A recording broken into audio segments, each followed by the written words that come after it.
ডাকসুর নতুন নেতৃত্বকে অভিনন্দন জানিয়ে গুরুত্বপূর্ণ পরামর্শ দিলেন চরমোনাই পীর। নতুন ডাকসুর নেতৃত্বকে শুভেচ্ছা ও অভিনন্দন জানিয়েছেন ইসলামী আন্দোলন বাংলাদেশের আমির মুফতি সৈয়দ মোহাম্মদ রেজাউল করিম।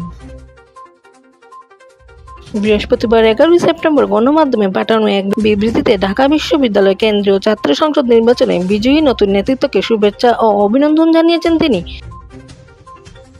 বিবৃতিতে পীর সাহেব চরমোনাই বলেন, বাংলাদেশ দীর্ঘদিন নির্বাচনী সংস্কৃতি থেকে দূরে ছিল।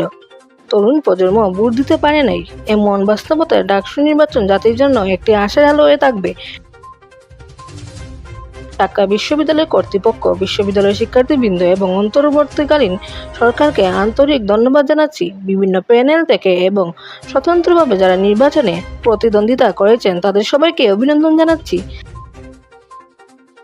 নির্বাচনে জয় পরাজয় স্বাভাবিক বিষয়, কিন্তু তোমরা যে নিজেদের দায়িত্বশীল হিসেবে উপস্থাপন করেছ, শিক্ষার্থীদের কাছে গিয়েছ, এটাই তোমাদের ভবিষ্যৎ জীবনকে আরও শানিত করবে।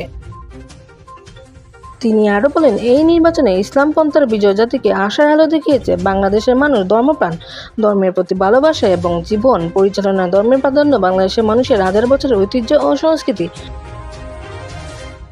ডাকসুতে মুক্ত ও স্বাধীন নিরপেক্ষ ভোট দেওয়ার প্রথম সুযোগেই মানুষের ভেতরকার ইসলামবোধের প্রস্ফুটন ঘটেছে।